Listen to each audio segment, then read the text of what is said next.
주차 3교시 수업을 시작하겠습니다.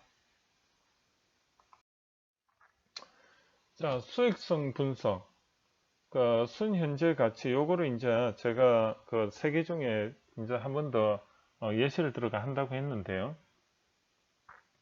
미래현금, 영업현금 흐름을 위험을 고려한 할인율로 할인한 현재 가치다.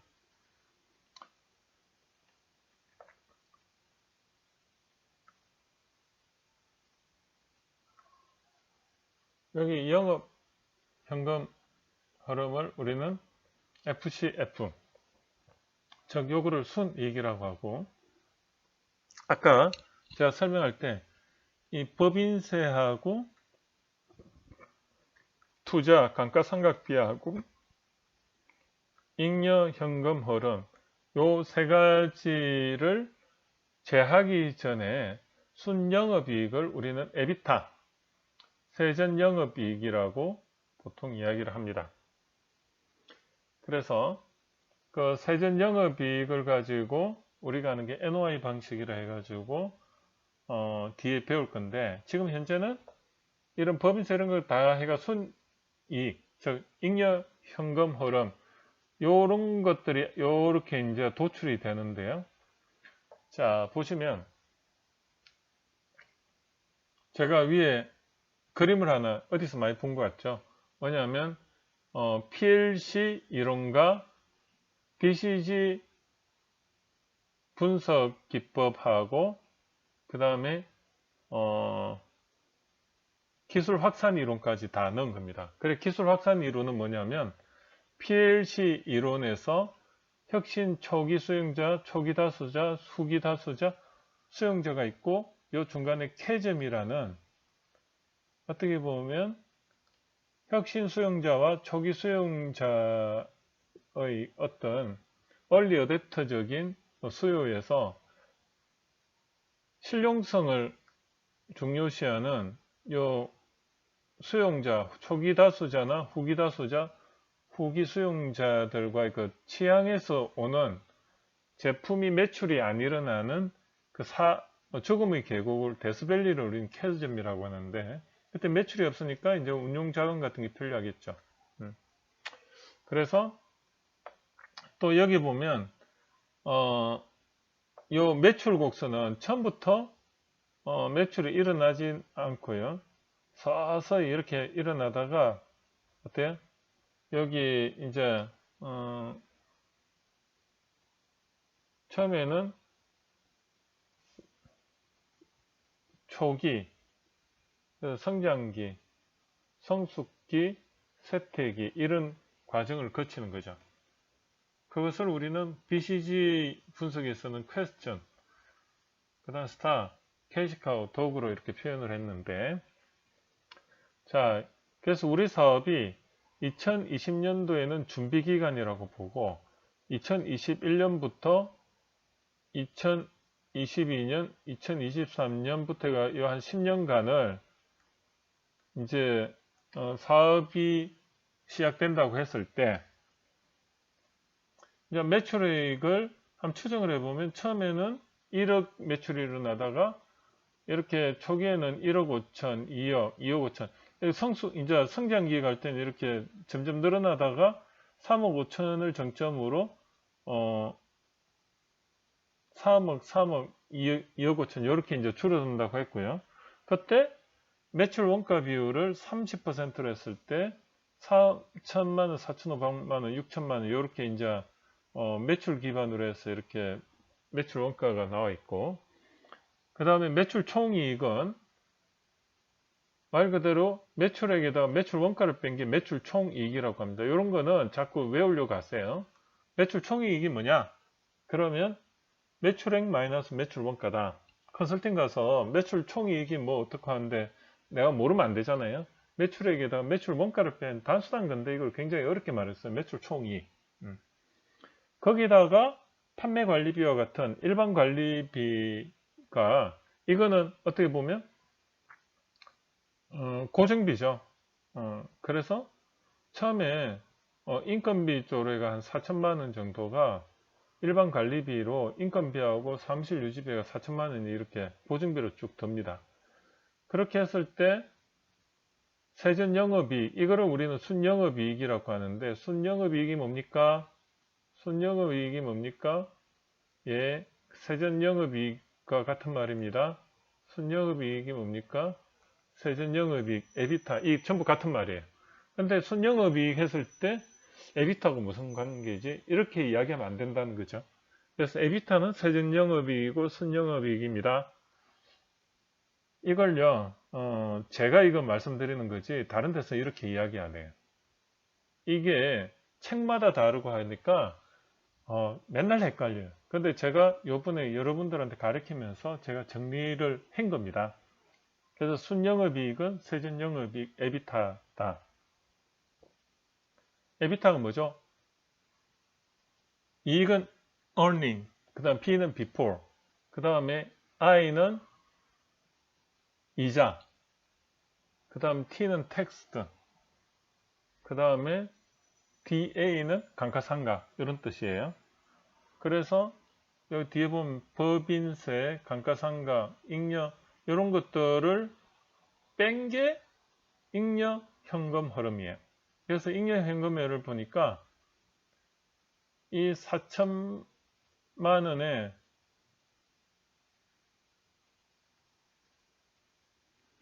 4천만 원이라는 고정비가 들었으니까 이게 마이너스가 되는 거죠. 매출은 없고 지출만 있으니까 마이너스 4천이 되는 거예요. 그죠? 그리고 2021년도에는 매출이 1억이고 매출 원가는 3천, 요거 빼고 일반 관리비 4천 빼면 3천이 되는 거죠. 예. 여기 빼고 빼면 요 가격이 여기 나오는 거죠. 이런 식으로 여기 쭉 이렇게 전부 다 돼 있어요. 그래서 여기 매출하고 일반 관리비 빼면 여기 된다. 세전 영업이 순이익이 된다. 근데 이것에 이제 법인세를 25%로 감안을 했을 때 법인 같은 경우에 투자나 감가상각, 이 투자 처음 했을 때 6천만 원 투자를 했고요. 그리고 이걸 5년 동안 감가상각을 했을 때 매년 1,200만 원씩 이렇게 발생을 하는 것입니다. 그럼 잉여 현금이 흐름은 어떻게 되냐? 처음에 투자했을 때는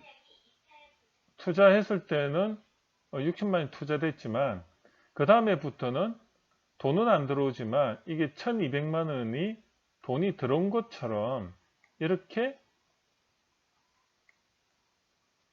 해서 회계적으로 처리합니다. 그래서 이런 걸 사람들이 헷갈리는데, 그래서 여기서 보면 전부 다 이제 이렇게 더하면은 마이너스 1억.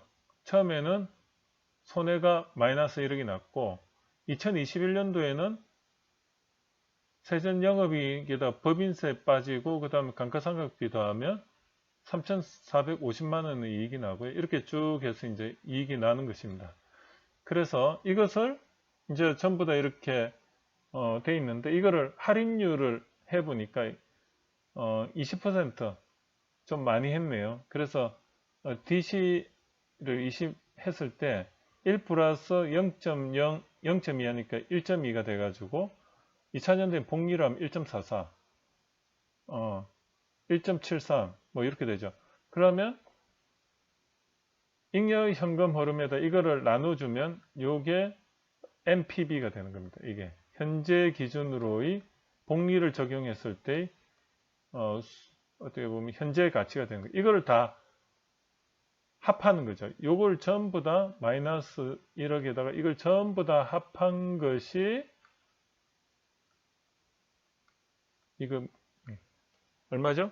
3억 2,100만 원. 이 단위가 1,000원이라고 하면 3억 2,100만 원의 사업 가치가 있는 것입니다. 이해가 되시는 거죠?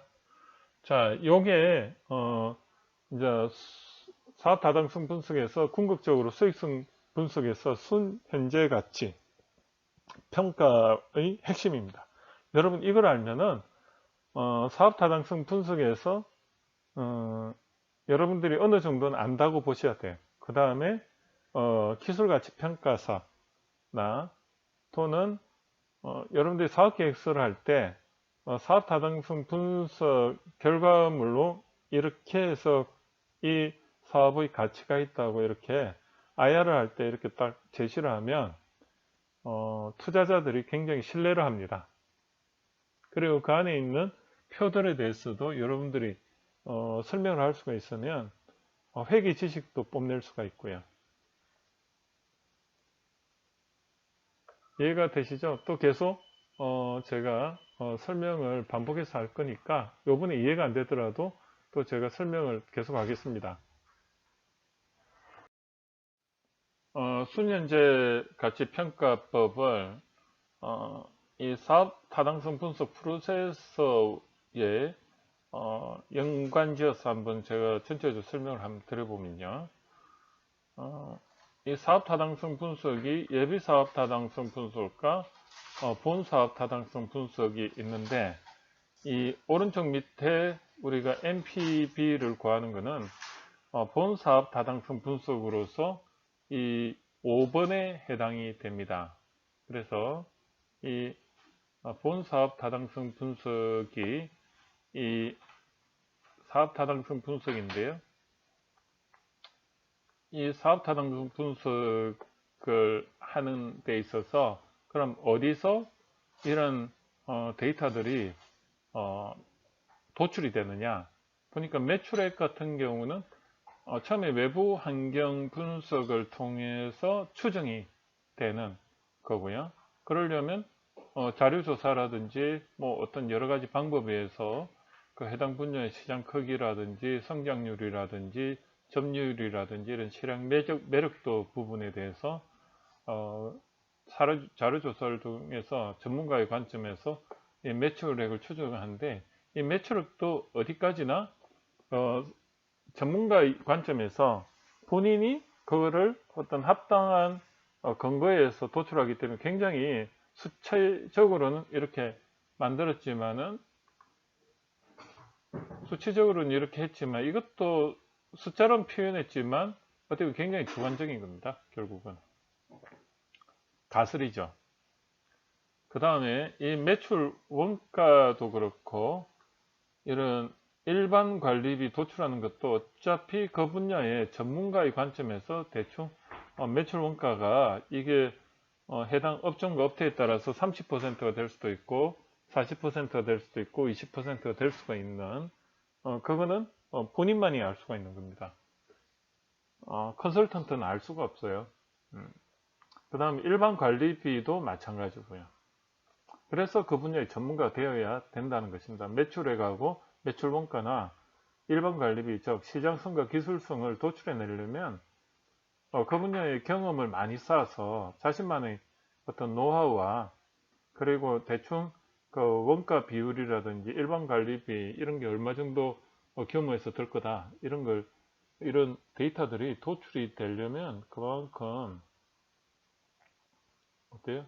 해당 분야에서 전문성이 있어야 된다. 그래서 그걸 기반으로 해서 이제 순영업이익, 세전영업이익, 에비타가 나오는 거고, 그리고 이 법인세, 할인율 이런 것도 결국은 그 분야에 겪어보질 않았으면 이런 거 알 수가 없는 거예요. 그래서 이제 현재 가치가 도출이 되고 그것을 전부 다 이 합한 거죠. 이걸 전부 다 합한 게 이런 가치가 나올 거다. 이 뒤쪽에도 더 있죠. 이렇게 더 있습니다. 그래서 이걸 전체 다 10년치를 다 합한 게 이거다. 자, 그래서 그 사업 타당성 분석의 요소는 우선적으로 여기 레이아웃을 보면 시장성을 알아야 되겠고 기술성을 알아야 되겠고 그래야지 매출액과 영업이익 같은 게 도출이 되고요. 영업이익이 도출이 되고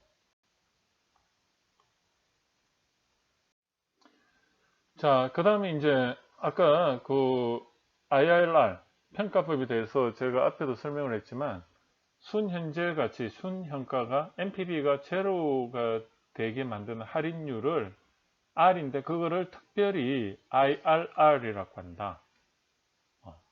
그래서 이 투자 대비 순 현재 이 순위 거의 합을 했을 때 0으로 만들 때 이 R을 도출해 보니까 시중금리 자본비용 CD 금리보다는 클 때 우리는 사업 가능성이 있다. 사업할 만하다.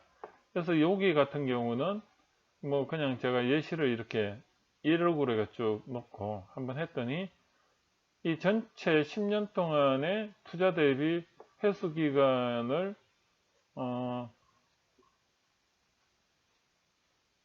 회수율을 0으로 만드는 거의 0으로 가깝죠. 0으로 만드는 IRR은 8.38이다. 즉 우리가 10년 정도 이런 사업 아이템을 해가 이렇게 매출이 증감 없이 이렇게 쭉 갔을 때 이 사업을 할 수 있을까? 그걸 봤더니 8.38 정도 나왔다. 은행 금리보다는 조금 더 나왔죠. 그럼 이거 사업을 할 가치가 있을까? 그냥 겨우 먹고 산다. 그렇게 보시면 돼요. 인플레이션 감안해서는 어떻게 보면 그렇게 좋은 조건이 아니라고 볼 수가 있는 거죠.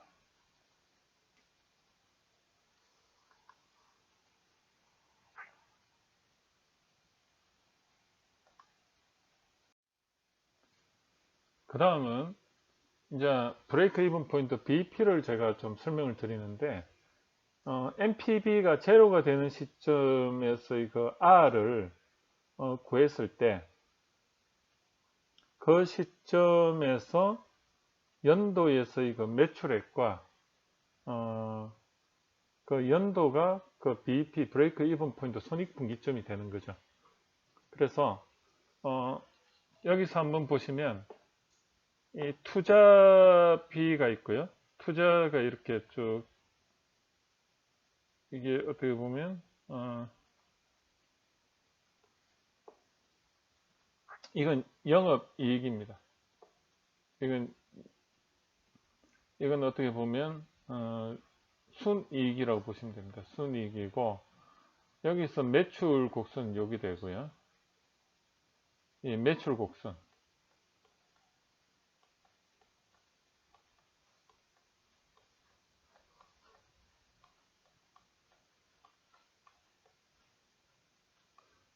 요게 되는 거죠. 요게 매출 곡선이 되는 거고 그 다음에 요 곡선은 뭐죠? 요거 아까 요 곡선이 어디 거냐면 여기서 뭐가 되냐면 현재 가치 요게 되는 겁니다. 요거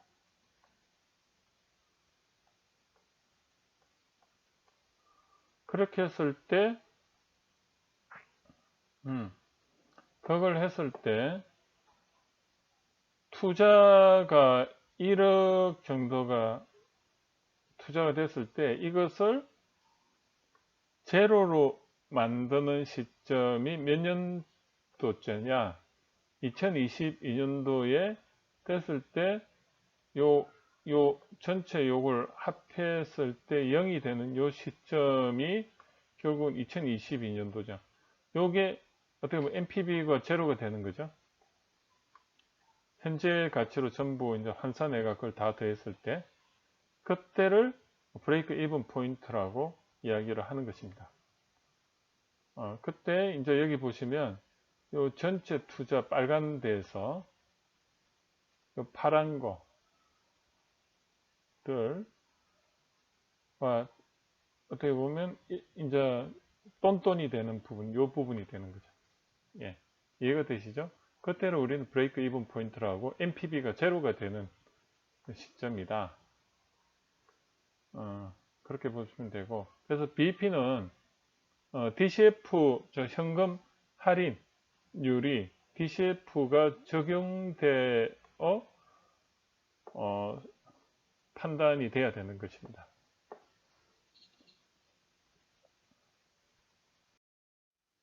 자, 그리고 이제 NPV 평가법이 이게 여러분들이 배웠을 때 실제로 제가 이제 보여드린 이거는 기업 기술 가치 평가사에 나온 시험 문제 수준입니다. 그래서 여기 손익계산 추정을 위해서 대차 대조표 손익계산서를 보여주고요. 그래서 이 표를 채우게 합니다. 그래서 NPV까지 나오게 하고 기술 기여율까지 계산해서 최종적으로 요 답이 나오도록 하는 게 기업 기술 가치 평가사의 이 문제 하나가 전체 문제입니다. 그리고 여기에 칸을 채우도록 하는 게 이제 실제적으로 손익계산서 대차 대조표를 제시를 해주고 그 데이터를 가지고 이걸 채워 넣는 거죠.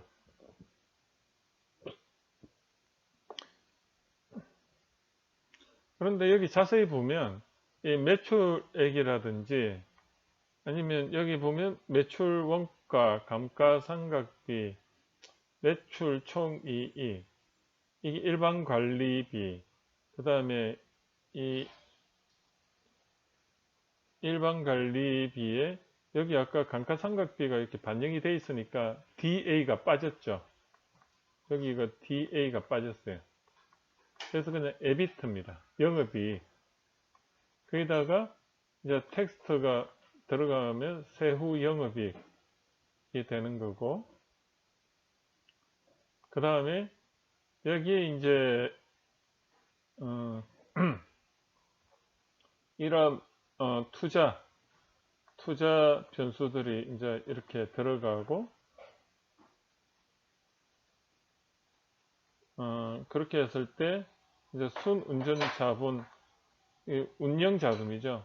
순운전 자본 이런 것도 이제 변수로 들어가고, 그 다음에 이제 여기 보면 연도별 FCF 여기 나와 있죠.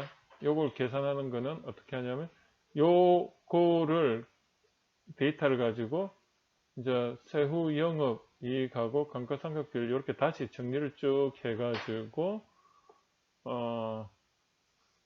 FCF를 최종적으로 구해내고요.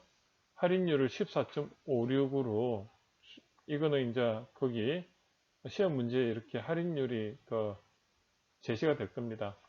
그러면 이제 이 현가계수라는 거는 이거의 역수입니다.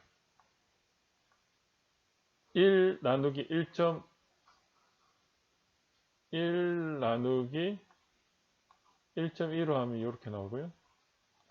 그 프레젠트 밸류는 여기다가 현가계수를 곱한 게 프레젠트 밸류고요.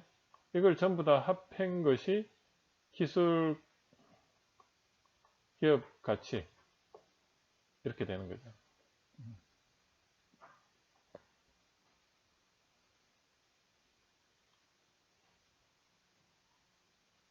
그리고 여기서는 이 할인율을 가중평균 자본 비용으로 이렇게 주도록 이렇게 해놨습니다. 이건 일반적으로 이제 할인율은 은행 금리를 보통 쓰는데 그 DC 금리를 쓰는데 여기는 이제 조금 더 복잡하게 하려고 이런 WACC 즉 가중평균 자본 비용까지 계산하게끔 그래서 복합적으로 시험을 내게끔 했습니다. 여러분들 이걸 대충 봐서 보시면 아시겠지만 따지고 보면 이 맥만 잡고 있으면 굉장히 쉬운 문제일 수가 있어요. 이걸 계속 연습해가 실수를 안 하게끔 하면. 근데 이거를 시험을 보러 가면요 합격률이 10% 밖에 안 됩니다. 그래서 저도 시험 보러 갔을 때 저는 한 번만에 됐는데 경영지도사 시험을 보고 나서 얼마 안 있다가 또 이걸 봐서 저는 굉장히 쉽게 어떻게 보면 합격을 할 수 있었던 부분도 있거든요. 근데 일반적으로 이것을 기업기술가치평가서를 시험을 보기 위해서는 세 가지 요소가 필요합니다. 뭐가 필요하냐면 이런 매출액이라든지 이런 거를 매출액하고 추정을 하기 위해서는 창업 쪽을 좀 알아야 되고요. 그 다음에 NPV 이런 건 재무 쪽이죠.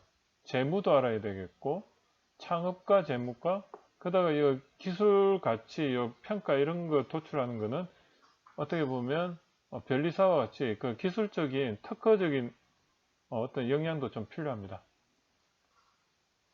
그래서 이러한 세 가지 분야를 동시에 했을 때 이 문제를 풀 수가 있는데요. 여러분들 이거 보고 나서 굉장히 쉽다는 생각 안 드십니까? 이걸 핵심만 잡고 있으면 그렇게 어렵진 않다는 걸 제가 말씀드리고 이번 시간에 이런 걸 통해서 본인만의 그 맥락을 잡아 놓으시기 바랍니다. 그 다음에 이제 간이 사업 타당성 분석인데요.